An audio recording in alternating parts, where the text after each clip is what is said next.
This entire month, we've been bringing straight to your computers some of Team Schriever's toughest, focusing on the 4 pillars of comprehensive airman fitness. Week 1, we spoke with First Lieutenant Marciana Peace about how she displayed mental toughness throughout her 365 deployment to Afghanistan. During Week 2, we highlighted Thea Wash, a Red Cross volunteer who has volunteered countless hours for Colorado disaster relief, and Armand Boudreau, a volunteer ski patrolman who saved the life of an El Paso County Sheriff's deputy, both displaying social toughness. And last week, we focused on the physical aspect of comprehensive airman fitness and spoke with First Lieutenant Nicholas Guadalathari, an all-around Air Force athlete, and Captain Colin Marin, who climbed Mount Everest. And today, we have with us Senior Airman Joseph Padalivo from the 50th Security Forces Squadron. How can we do it? All right. Airman Padalivo went on a mission trip to one of the world's deadliest and most poverty-stricken cities to help build an orphanage. So I'm really glad that you're here today, and thank you for being here. Thank you for having me. I appreciate that. Yeah, to begin, can you tell me a little bit about your trip to Honduras? I mean, how did you get into this? I go to a local church. It's called Radiant. There's a lot of people go to it. It's actually a big military community, and they call them trimesters. So every 3 months they kind of announce the different mission trips, the locations they go to. They go to Swaziland. Sometimes they go to Venezuela.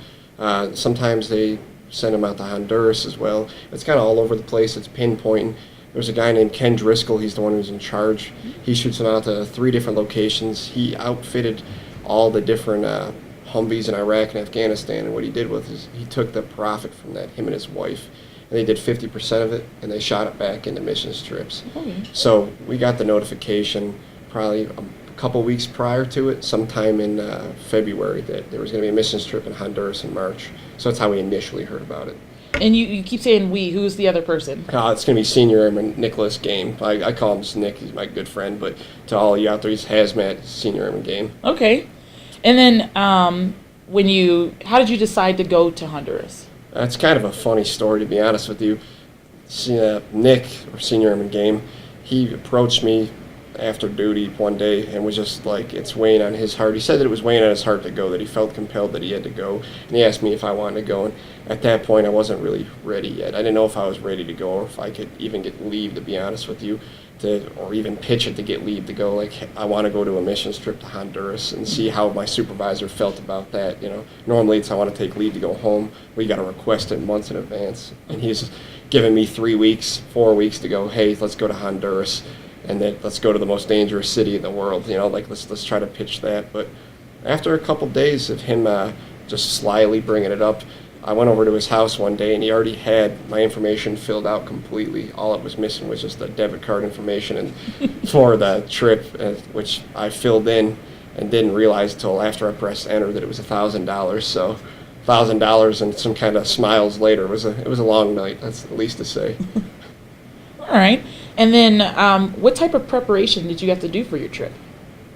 He's more of the preparing type, Nick. Me, I just kind of went with the flow and waited till probably a few days prior to actually get my stuff set up to go. Just because I've deployed twice, I already had that experience on like what should I bring with me as for like clothing or gear or anything like that. The hardest part would be the passports. The passports normally take a month or 2 to get in, so we had to expedite them and then fill out a form saying why we needed them quicker and pay a pretty decent fee to actually get them faster. So that was probably the biggest, and then to pitch it to our first sergeant commander that it was going to be okay for us to go and see how they reacted to it and then react from there. And how was that conversation with your first sergeant and commander? I didn't really initially do it. Nick initially stepped in and talked to the first sergeant. I think he sent her a text, to be honest with you, to kind of break it in a little bit. And then I saw her the next day in her office, and she just kind of was like, well, I think it's a good idea. I'll bring it up to the colonel at the end of the day meeting and see how he feels about it. And it was kind of we had Colonel Cooley, it was towards the end of his reign, so I think he was a little tired, stressed out, but he was pretty happy about it. I mean, he looked at it in a good light, and I remember he talked to me kind of offline and said that he was pretty proud that we wanted to go out and do something and that he was happy to set us up to do it. That's awesome. That's awesome. I just want everybody out there to know that if you want to ask a question to Airman Padalivo, you can ask it on our Facebook page, facebook.com/Schriever Air Force Base. And once you ask a question, we'll go there and have him answer it. Totally. Now, to go back into the preparation part of this, what were you doing? What was the point of the mission trip? What were you guys going to go out there to do? We weren't so positive right off the bat. We knew it was a missions trip itself through the church, but there's a couple different kinds. Some of them are work related, and some of them are more ministering. So I think they assumed that it was going to be a ministering one, where you go there and you pass out Bibles and you try to fit in with the local community, and you spread the word. But in reality, when we got there, we realized that it was going to be a working trip. So we kind of got thrown into this mix of the first 3 days we did 10-hour days of just sifting concrete and rocks. So it was kind of like, what did we get ourselves into? My hands bled the first day, my back hurt. I didn't know if I was going to be able to get up the next day at 7 o'clock. But honestly, the people that we were with, they were much older, a master carpenter and a master electrician, and they were construction workers as well. They were more punctual than most military members are. Like, we will leave at 7, and if you're not in the vehicle at 7, you'll stay here for the rest of the day or whatever. And we were stuck in an armed guarded complex, so it's not like you could leave. And if you did leave, it was on your own, like you're leaving for yourself. Mm-hmm. Every day was kind of a different experience, to be honest with you. The first 3 days we did rocks, and then after that I broke off and I helped build foundations to houses. So I just laid bricks, the brick foundations, which for people who actually do that and lay bricks for a daily, I've gained so much respect for them, just because you're bent over all day long setting bricks down. And then Nick broke away and he helped build the perimeter. There's a perimeter around the actual complex where the kids were going to be staying. So he just helped fortify right where every few feet there would be a pillar, and he just kind of fortified where the pillars were. Okay. Well, when you first got there, they told you about, I guess, what to expect on the streets or what to expect throughout the day. When you first got there, what's the first thing you remember seeing, or what's a vision that sticks in your head? When I was walking through the airport, it's probably the most prominent still. I walked over to the customs agent, and he spoke not a single word of English, and I spoke maybe 3 words of Spanish. So the preparation of that aspect was very, very terrible on my side of the house. But it's, charades is that like universal game into learning how to hand your passport over and get it stamped correctly, and then to actually make your way through it. But when I walked out, probably the thing that stuck out most in my mind was just that there was 1,000 people, 2,000 people just trying to get into 10, 15 different vehicles were pulling up or whatever. It was just piling into vans trying to get where they were going. I mean, that was the biggest thing. And driving on the actual streets, there's no road etiquette. People cut each other off. I mean, they use the bathroom in the middle of the road. It doesn't matter what time of day it is. If somebody drives into a pothole, even if their vehicle's flipped over, nobody stops. They just keep driving. It's just kind of like, it's my time. I'm going to drive past you. I'm not stopping for you. I'm not really here for you. I'm here for myself. Your experiences. What was one of the most shocking thing that you saw there, or that you just weren't prepared to see? It's kind of not cliché-ish, but when you go to a third world country per se, you know that there's going to be some kind of incest or like inter-family relationships going on, but you never expect it to kind of see in front of your face, and you never prepare yourself. Honestly, on that trip, I didn't even think I would encounter that, because I'm going on a trip through my church. I'm not going to encounter things like that. But while we were working, neighborhood kids would travel 30 to 40 minutes down the road barefoot, and they'd come to you, and one or two of the families still stuck out in my mind. And one specifically, her name was Jessica. She was this 8-year-old girl, and every day I saw her, I mean, she would bring her 2 younger brothers, and she had a smile that, you'd light you up, and it would light the rest of the camp up, and they were so grateful. I mean, you'd give them a pair of flip-flops, and they'd love you for the rest of your life, or even shoes or clothes. And luckily, Nick and I brought a lot of stuff for them, and then Nick's girlfriend at the time probably brought $400 or $500 worth of soccer balls and clothes for the kids, because she had been there prior, so she was a little more prepared in that aspect than we were, so it was good, we got covered. But I remember that after seeing her one day, the next day she came back and she had bruises, and I figured, they're walking barefoot 30 minutes, 40 minutes down the road, 3-4 miles down the road, rock, gravel road. Maybe she tripped or fell, or maybe it was on the way to school, but later into like the investigating in here or there, some of the guys that have been there over and over again said that their family is prominent for incest, and that they wouldn't be surprised if she'd already been married or selected to be with her older brother or family member, this, that. And it was kind of, it it weighed on my heart real bad. And the whole trip, I was kind of stuck in this area of like, what can I do, or can I even do anything to help her out in that aspect? Because if I help, or if I try to say something, I leave in 8-9 days. I won't be here. I can't be here to enforce anything. So am I going to make it worse for her if I say something to her dad, or if I, try to help her out? Because it's not like we're here in the Honduran government cares for their people, but in a sense that they don't really dive into personal stuff like our government does. People live on the side of the road, and that space in between a property line and the side of a road, that all their gypsies would live right there. So they would occupy the ditch space, and that's where she lived. She lived in a ditch, probably 10 by 10 with 15 other family members. So if anybody ever wanted to go there, I'd tell them to prepare themselves to see something like that. Like, you watch a lot of TV infomercials or commercials, and you see a lot of poverty-stricken children, and you don't expect it to be real. You're like, send a few dollars to, put some potatoes on somebody's, meal for that day, or maybe I help them out with a water filter or whatever. You don't think it makes a difference, but for them, it actually does make a world of difference. And just going there, you could see just miles and miles that the families that were getting help from other countries were leaps and bounds beyond. They actually had shoes, they had water bottles and things like that. Okay. You've deployed before? Yes, ma'am. Did your security forces or your deployment or just your military training help you with this mission trip? In a sense, it did, for the preparation, the mindset preparation. Okay. But in reality, I think it kind of hindered me, just because I went over there with this predetermined thought of, this is what it's going to be like. I've already been to 2 different, countries. I've seen the way people are treated. And my heart was a little hardened on the subject. And I went over there and I was completely changed. And just to watch a group of individuals that, if you go to Honduras, it's not going to a Muslim country or a third world country, and there's nothing wrong with any other country like that in my mind. But they're a strictly devout Christian country, and to go there and you see kids from 3 years old to 30 years old, it doesn't matter the range group. There's more Jesus paraphernalia, I would say, there than there is anywhere else in the country I've ever seen. Every single house, every single vehicle, every single person had some kind of cross or reference, and they fully believed. They were born into a different situation than we are. A lot of Americans don't realize how lucky we are, and they were born into that situation, and they wonder why every day, how come I'm less fortunate? But they believed way harder than us, and it was kind of inspirational in that aspect. Good, good. Again, any questions that you have for Airman Padalivo, go leave it on our Facebook page, facebook.com/Schriever Air Force Base. Now to kind of go into a different route, what was your typical day like? What would you do day 4? I don't know if I can remember I think day 4 we were building houses. I think that's what day 4 was. But a typical day would be get up around 5 o'clock in the morning, and from 5 o'clock in the morning we would go get breakfast.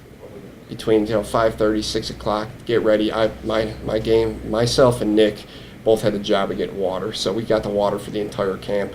So we get the water, we set it up in the van itself, and then we'd head out. And it was a 45-minute drive through the actual city itself, so it was kind of a treacherous moment in that aspect, because you're driving through, and honestly, it's not drive to worry about. It's the livestock.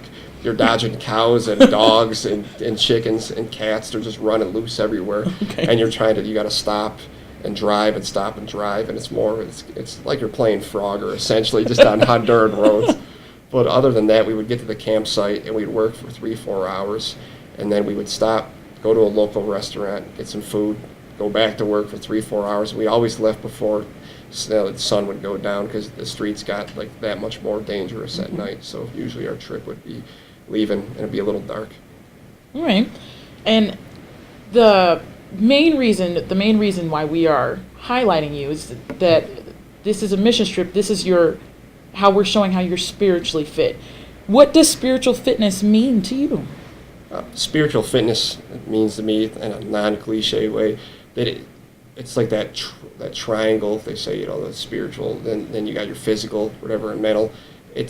Spiritual is one of those things where it doesn't matter what you believe in, as long as you believe in something. At the end of the day, as long as you're believing in something and you invest in that.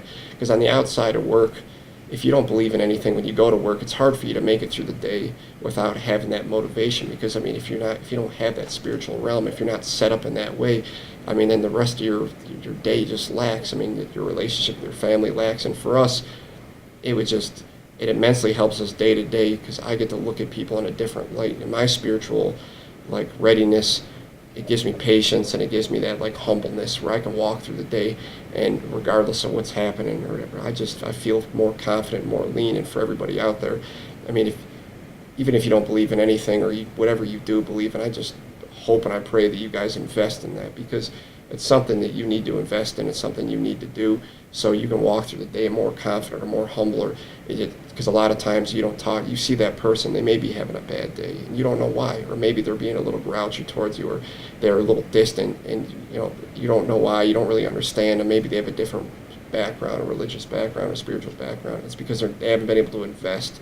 And me going to Honduras, and like Nick can testify, if he was here to be able to testify, it's your priorities. You get your priorities straight, in the sense that what is important to you throughout the day comes out more. After that trip, I realized that stressing out about having the nicest things, it wasn't about having the nicest things, or stressing out about having a constantly clean house or a constantly clean vehicle. I mean, we stress out about those things on a daily basis. When you go over there and people live their whole lives and they might not even have a vehicle or even have a house, and coming back here, it just kind of set me up to the point where I don't stress out about those anymore. And throughout I can move through the day and just be that much more confident in myself. The threat working group has been recalled to the alternate location. Well, like the perspective. Your perspective has changed. Oh yeah, my perspective's changed in the sense that before I went there, I wasn't expecting to come back different. Before I went there, I was kind of OCD with my house, OCD with my vehicle. Both of them, I was pretty prominent about cleaning on certain days and this and that. But when I came back, Nick and I dedicated pretty much every Thursday to reflecting upon our trip, and we would just eat like rice and beans for that dinner. We would eat rice and beans, and we'd talk about the kids and think about how we could go back, and we would study a little bit of Spanish, because we figured we'd go back, you want to learn more Spanish, because throughout the trip itself, all those kids speak Spanish, but not many of them speak English. And it's not like a European country where most of them get taught English, so you're pretty well set. If you go over there, you don't really need to know their language.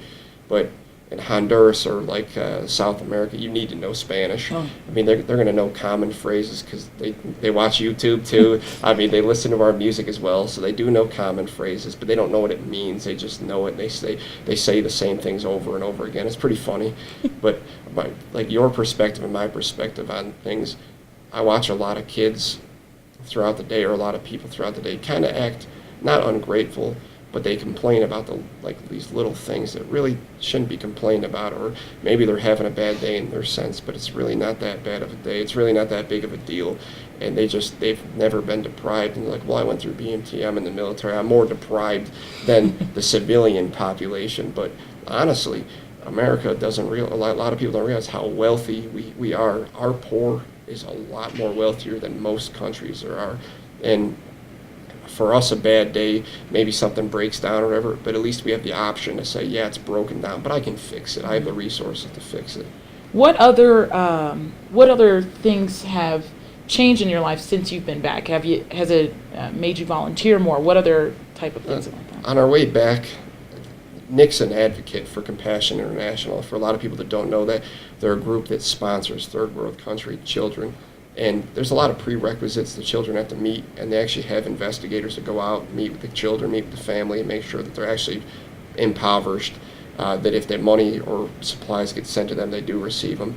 And on our way back, probably the next day or the day after that, we both worked a booth, and we just helped third world country kids get sponsored. And we've both been doing it probably once or twice a month from here on out. Almost 1,000 kids, if not more.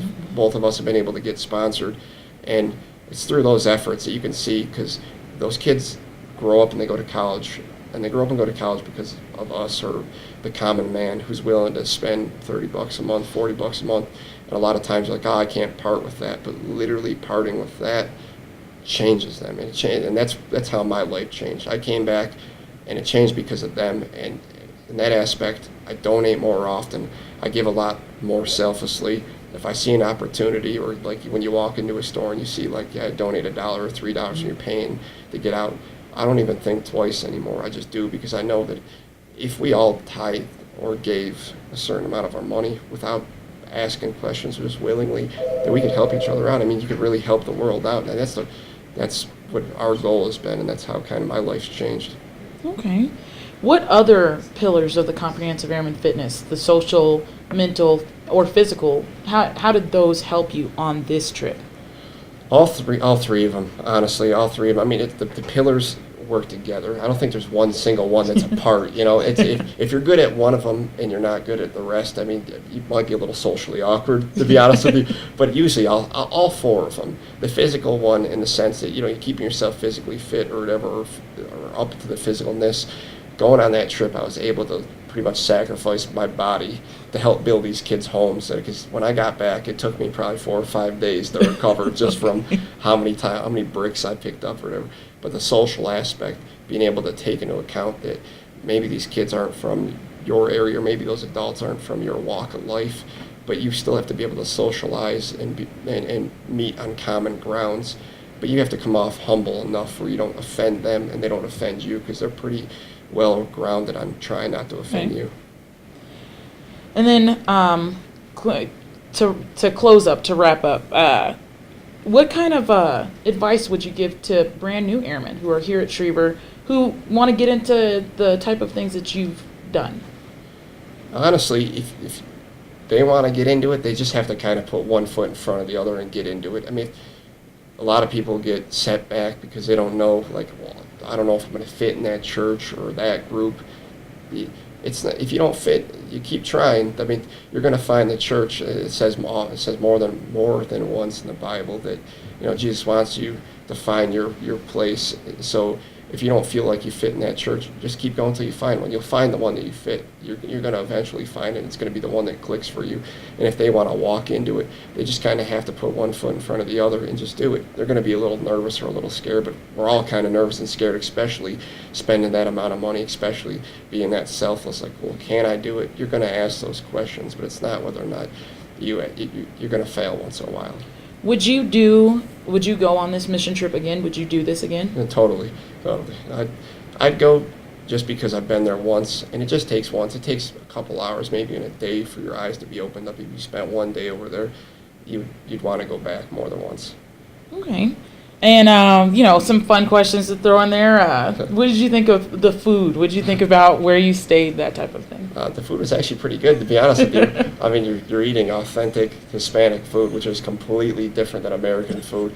But everybody down there is probably an average of 5'6", 5'7", so their portions are tiny compared to like what we're used to. Yeah. So it's like you starve, like you feel like you're starving the entire time. So I know Nick and I ordered 2 dinners every time we ordered, just because it was like one normal meal for us.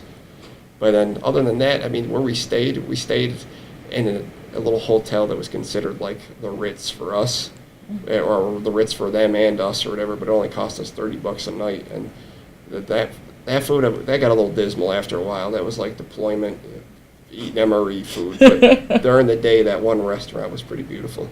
All right. And I know that your friend wasn't able to be here today, but both of you guys, when it comes to this type of mission trip, would it just still be Honduras? Would you think about going in other places, or? I think we both want to go other places, but Swaziland and the other places in that part of the world cost $1,700 to $2,000. So it's a lot more expensive. Not that I'm not willing to part with that amount of money, but I am a senior airman. So like, I'll try to make do with what I got right now. Like $1,000 is pretty tough to part with, but it was worth it in the end. For the folks who can't do that, what about volunteering right here? What type of volunteer efforts do you do right here in the Springs? All right, so Compassion International I touched upon. That's just a local organization that started in Colorado, but it's brimmed all over the nation. If they want to volunteer for that aspect, you can just be a volunteer, or you can be an advocate, depending on how much you want to step inside of it. And if you're an advocate, you actually get to set up your own booth. gather your own volunteers. So it's a little nicer because you're an actual representative, but it's a little more difficult in that sense. But I mean, any local church or organization is going to have food drives or clothing drives. I know that the Springs does Spruce Up the Springs, where you go out and you clean local parks with them. I mean, it's really whatever you feel compelled to do. And if anybody needs any information, I'm more than willing to help them out in that aspect. That's awesome. That's awesome. Oh, well, it looks like we're getting a question from Facebook.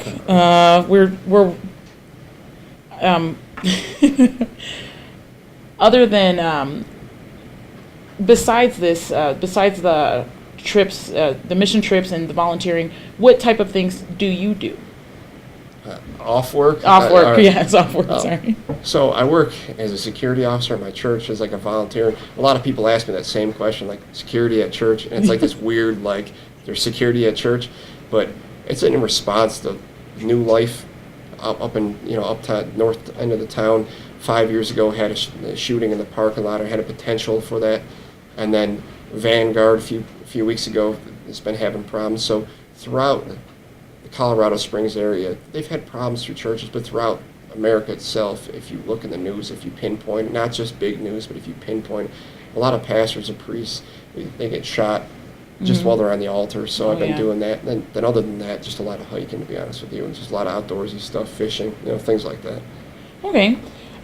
We got a question from Michael on Facebook, and Michael just kind of wants to know, how do you take this, the way that you live, the attitude of do more with less, I guess, within your squadron? How do you use that in your everyday life at work? Well, for Michael, that's kind of a difficult question, just because it's so difficult to introduce those ideas into the workplace, because it's such a, the Air Force and the motto that will give everybody the opportunity to believe in what they believe in or whatever. Not everybody believes to do, more with less. Not everybody believes that.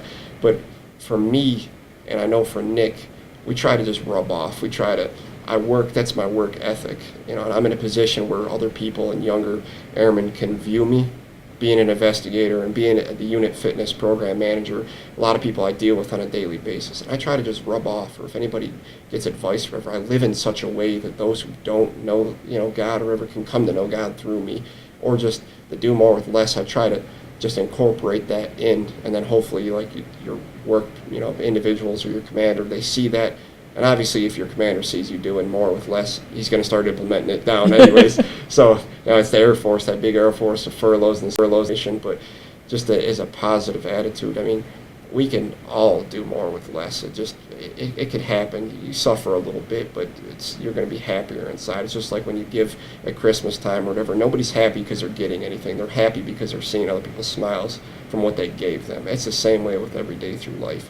If you give more to people, or you give more to your job, you're going to be happy because you see other people are satisfied in you. It's satisfaction, and you can really earn that by doing more, with less. Good deal. Thank you so much for your answer. I appreciate it. And thank you, Michael, for giving us that question up on Facebook. It actually looks like we're kind of running out of time. Once again, Aaron Potolivo, thank you so much for being here today. We want to give you a hand for being here today. As you can see, all aspects of comprehensive airman fitness are integral to the makeup of Schriever's Toughest.